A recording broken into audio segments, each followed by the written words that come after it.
చూసారా అందరూ ఎంత చక్కగా తయారై వచ్చారో, ఎంత ముద్దుగా ఉన్నారు పిల్లలు. ఇందుకు ప్రోత్సాహాన్ని అందించిన తల్లిదండ్రులకు మీ ప్రోత్సాహం లేనిది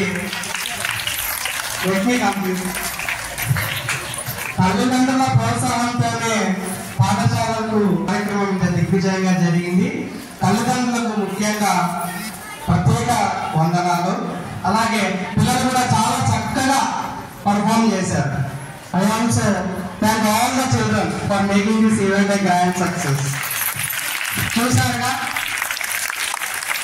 అందరూ అనుకుంటారు స్కూల్ పంపిస్తే కేవలం చదివే కాదు, అన్ని రంగాల్లోని నైపుణ్యాలను మేము వెలికి తీస్తాం. అలాగే అన్ని పండుగల సంక్రాంతికి ఆధ్యాత్మికత మా విద్యార్థులంతా చెప్పేశారు, తల్లిదండ్రులు అంతా విన్నారు. జ్ఞానాన్ని తెలియజేసే పండుగ, జ్ఞానాన్ని తెలియజేసే పండుగ ఉండేది ఒకటి, కష్టాన్ని తెలియజేసే పండుగ. ఎందుకు కష్టాన్ని తెలియజేసే పండుగ అనేది నేను వివరించాలనుకుంటున్నాను. మనం తినే అన్నము మన ప్లేట్లోకి రావడానికి 4.5 నెలలు పడుతుందండి. ఇది రైతుల పండుగ. ముఖ్యంగా వాళ్ళు ఎలా నాటుతారు, పొలాన్ని దున్ని ఈ 4 నెలలు కష్టపడితేనే మన ప్లేట్లోకి రైస్ అనేది వస్తుంది, అన్నం అనేది వస్తుంది. అన్నం అనేది పరబ్రహ్మ స్వరూపం. అందుకే మనం కొత్త బియ్యంతో పొంగలి వండుతాం, అవునా కదా? సో దీనివల్ల మనకి ఏం తెలుస్తుందంటే మనం ఒక ఫుడ్ని మాత్రం వేస్ట్ చేయొద్దండి, ఫుడ్ని మాత్రం వేస్ట్ చేయొద్దండి. ఈ పండుగ ప్రత్యేకత అదే. అన్నంని పరబ్రహ్మ స్వరూపంగా భావించాలి. ఈ తల్లిదండ్రులు ఎంత కష్టపడతారో రైతులు దానికి 10 కష్టపడతారు. వాళ్ళ వల్లనే మనం భోంచేస్తున్నాం, వాళ్ళ వల్లనే మనం తింటున్నాం ఈరోజు.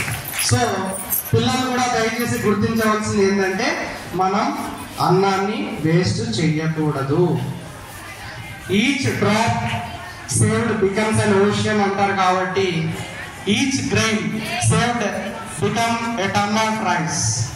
సో మనం మన ఫ్యూచర్కి, మన భావితరాలకి ఇచ్చేది ఇదే.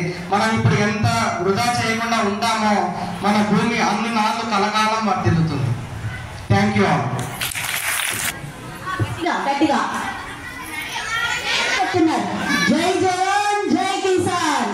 మరొకసారి చెప్తారా మీరు? అంటే ఏంటో తెలుసా? ఇది ఒక్కటి చెప్పేసి ఆపేస్తాను. జై జవాన్, దేశాన్ని కాపాడడానికి సైనికులు ఉన్నారు. మన దేశ